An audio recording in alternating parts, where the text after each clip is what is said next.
Welcome to the English Out Loud podcast, a podcast where I give you tips on how you can enhance your spoken English. My name is Pat. I'm from Toronto, Canada, and, up in Canada for the summer, enjoying myself. We like to have bonfires up here. Of course, you've got to keep a good eye on it because there are some troubles up north where half the forest is burning down. However, my fires do not get nearly that big. I am very safe and cautious with my fires. I don't mess around with it. But it is a hobby of mine. I like making nice little controlled fires. And then you just stare at it like a caveman. Keep making it a little bit bigger, trying to burn up the real thick logs of wood that you put on. It's fun. It's a boring hobby, but it's a nice one. There's something deeply psychological that's satisfying about building a successful fire. And if you cook over that fire, all the better. Why wouldn't you want to cook some potatoes and steaks and sausages over a nice fire that you made with your own hands and lighter fluid? Well, anyway, let's talk about what we're going to talk about today. Today we're going to get into the letter X. The letter X, because pronunciation difficulties are taxing and exacerbate expecting exactness, fixating accent exaggeration indiscriminately. And that's why it's important to practice particular letters, because if you're looking for exactness by exaggerating sounds, but you don't know which sounds to exaggerate, then you won't know if you should say igs or if you should be expecting to say ix. Is it igs or ix or x? Of course, sometimes it is also x, isn't it? And beyond that, sometimes it's a z. Sometimes it makes a z or z sound. So we're going to be talking about these sounds today, and the sounds that the letter X makes depending on the letters around it. Now, before I get into any of that today, I would just like to remind you that this podcast is available on a plethora of different podcasting apps, and what I would advise you to do is to hit subscribe, to hit that subscribe button on your favorite podcasting app, because then you will be updated whenever I've got new things coming out. Now, let me walk you through a scenario real quick. You are driving down the highway, and you're not in Germany today. Today, there is no Autobahn in sight. There is a speed limit on your highway, and you are just ripping down a little over the speed limit because you're excited, you're practicing your English, listening to the English Out Loud podcast, but to your dismay, you look in your rearview mirror and you see flashing lights. Uh-oh, a police officer has caught you. They pull you over. You're sitting in your car, hands on the steering wheel, looking in the mirror. You see that the police officer is approaching your vehicle. They look pretty relaxed, but, you know, they carry this pad of paper in their hand so that they're ready to take notes about anything. And you roll down your window and they say, "Sir," or "Ma'am, do you have any idea how fast you are driving?" And you'll say, "Yes, officer, I do know how fast I was driving. I was a little over the speed limit. However, I was listening to this great podcast about how to pronounce the American R sound." And the officer will say, "That's incredible. How do you pronounce the American R sound?" And you will then explain it to them in your own way how they can pronounce the American R sound. And they'll say, "Wow." And they'll say, "Wow, I did not know that that's something I could pull off on my own." And I'll tell you what, the only note that they're going to be writing down from there is English Out Loud podcast, because they are going to want to know where they can find the American R sound. The officer will be grateful to you for sharing this information. So grateful that they'll give you an escort. They'll give you a pass. They will say, "Oh, you wanted to drive 130 kilometers an hour. I'm going to give you an escort at 150 kilometers an hour because I am so grateful for your assistance with my R sound." This could happen to you. This could happen to you. We all make mistakes. We all drive a little fast sometimes. It happens. And I mean, hey, if you can use this podcast to get out of a ticket, that's what it's here for in the first place. That's what I made this for, so you can get out of tickets. So the English Out Loud podcast, make sure you subscribe on your podcasting app of choice, and you will be notified whenever new information comes out for you to learn from. Well, let's get to that information today with the X sound, with the letter X, because there are 3 different pronunciations for this letter, and I want to cover all of them. So you see, the pronunciation of the letter X changes depending on the word's spelling and the placement of X in the word. Many people hesitate when pronouncing the letter X because they're unsure of which pronunciation to use. We're going to consider some guidelines here to clarify that. So the three pronunciations of X. X can sound like a X if it's in the middle or the ending of a word. It'll sound like a X, kind of like a KS. X. X will sometimes sound like Igs, Igs, if it's between E and a vowel sound. Igs, Igs. And other times X will sound like a Z, a Z, if X is beginning the word. So let's consider all three of these right now. Let's just consider some words with these and get used to it. So first off, with that X, X sound, let's just repeat some funny little sounds right here. So like I said, KS, when we've got X in the middle of a word, typically when it's before an unvoiced consonant, and also when X is at the end of a word. Going to make a X. Let's see these, such as expire, X, expire, expired milk, expired milk. Or another one here, ox, oxygen, ox, oxygen, oxygen tank. Or axe, like taxi, taxi. Another one here, the sound ix, as in mix, six. So that one there, the x, x, I think everybody's familiar with that one. Most people don't seem to really struggle with that one. X.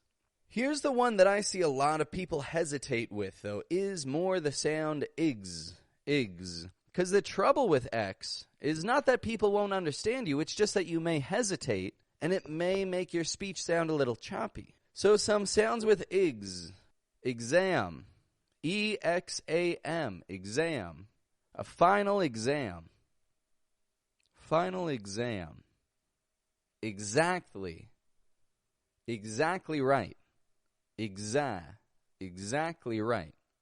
Why is X sounding like igs? Because it is starting the unstressed syllable. And so we don't pronounce a full eggs, otherwise it would sound stressed. And so we give it a quick and quiet igs, igs. Exam, exaggerate. You hear that? Igs. Don't exaggerate. However, actually for this you do want to exaggerate a little bit. It lets your muscles adapt. Exactly. And finally, X will sound like a Z, when it is starting a word. Words such as Xerox, Z, Xerox, or Xavier, Xavier. Xavier is a name. Xavier is a name. There really aren't too many words starting with X, so the Z, you don't need to worry about it too much, but it may come in handy. When you see a word starting with X, give it a Z. You'll usually be right. Okay, so those are our three rules there, and now we're going to practice them, as we often do. We are going to practice them. X will sound like a X. If it's in the middle or ending of a word, X will sound like igs, igs. If it's between E and a vowel sound, and X will sound like a Z, Z. If it's starting a word, Z, igs, X. Let's take a look at a handful of phrases with this. Here's a good one here. Expert opinion. Expert. Expert opinion. Exit strategy. Notice here the eggs. It is stressed in this word. Exit strategy. Mix in water. Mix in water. Luxury suite. Luxury suite. And by the way, with that word luxury, you can actually say luxury or luxury. I hear both of them. And if you look on Youglish, you'll hear both of them as well. Luxury, luxury. I think it just, depends on where you grow up. Both are good. As long as you don't make it luxury or luxury. It's got to have a zh or a sh. Luxury, luxury. Luxury, luxury. Now let's consider some longer sentences. How about they exaggerated my text? Exag text. They exaggerated my text. Let Max know Xavier took the next exit. Whoa, there's a good one. And of course, you can find this in the show notes below the podcast if you want to read along. But let Max know Xavier took the next exit. Next exit. A spoon of mustard will relax acid reflux. Now that is sincere advice that I'm giving you. If you have heartburn, that's what acid reflux is. When you feel like there's acid in your chest and it hurts and you lay down to go to bed at night, maybe you had some pasta, maybe a glass of wine or a Pepsi. You lay down in bed at night and it feels like your chest is on fire. Acid reflux. Heartburn. What can you do about that? Well, you can, of course, take pills for it. However, if you want to try something new, I would suggest mustard. Mustard will relax acid reflux. Mustard will relax acid reflux. Say that with me. Mustard will relax acid reflux. Valuable information. Are you allergic to mustard? Don't do this. That's my disclaimer right there. I'm not a doctor. But it works. It works for me. A spoon of mustard. You're going to think it sounds crazy. But when you've got acid reflux and you want to sleep, you're willing to do anything. You're willing to go through surgery to remove your stomach from your belly so that you can get a good night's sleep. That's how bad acid reflux can be. It's terrible. If you work night shifts and you drink a little coffee to stay awake, you are prone to acid reflux. There are medical reasons behind that I don't know anything about, but you are prone to it if you stay up all night and you drink coffee and maybe eat a snack. Acid reflux may hit you. Well, take a spoon of mustard. Take a spoon of mustard. Just try. If it works, it works. If it doesn't, then okay, you had a spoon of mustard and, maybe you don't like mustard. But if you can tolerate a spoon of mustard, acid reflux. Anyway, okay, moving forward with the lesson here today. You're next in line. I expect you'll do exceptionally well. There's a good one. You're next in line. I expect you'll do exceptionally well. And one more here. In my expertise, I have extensive xylophone knowledge. Whoa, in my expertise, I have extensive xylophone knowledge. Now that we're aware of the X sound, now that we have an idea of what we're working with here, let's try that tricky sentence that I said at the beginning one more time. Why not? Why not? I'd like to give you something to practice with. So listen closely to how I read this out and repeat after me. Pronunciation difficulties are taxing and exacerbate expecting exactness, fixating accent reduction indiscriminately. Pronunciation difficulties are taxing and exacerbate expecting exactness, fixating accent exaggeration indiscriminately. Fun little sentence, and if you can manage to decipher that and read it along with me, all the better. Well, you know how I am. I like to talk about idiomatic expressions. That's something that I like to bring up in my classes because idiomatic expressions help give your language an extra little kick. So let's consider a handful here. Here's a good one. Go the extra mile. That's what I'm doing right now. I go the extra mile and talk about idioms. What does that mean? That means to make more effort than is required of you. For example, wouldn't you go the extra mile for your family, for your kids, or your significant other? You go the extra mile for them. How about another here? Think outside the box. Think outside the box. This is thinking creatively.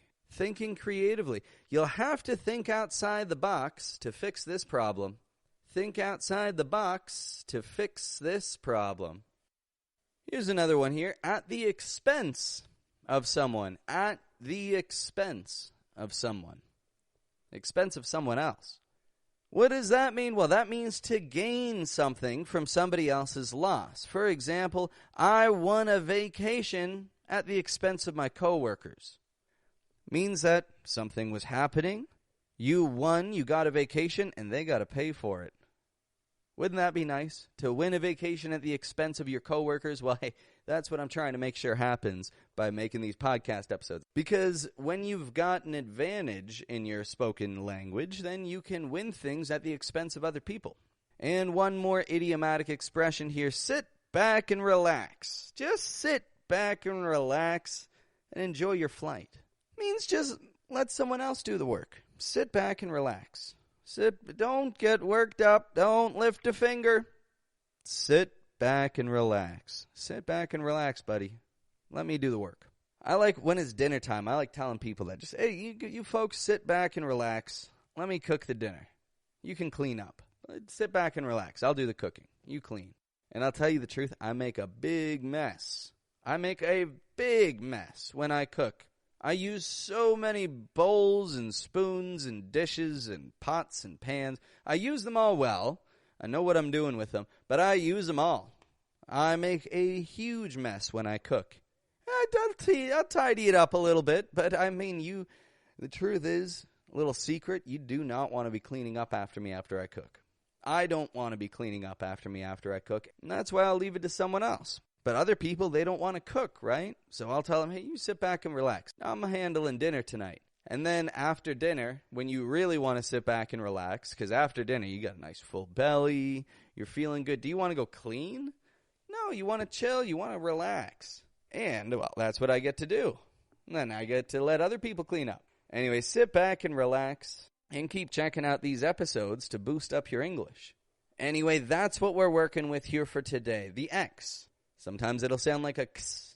Sometimes it'll sound like IGS if there's a vowel sound following the X. Sometimes it'll sound like a Z when X is starting a word.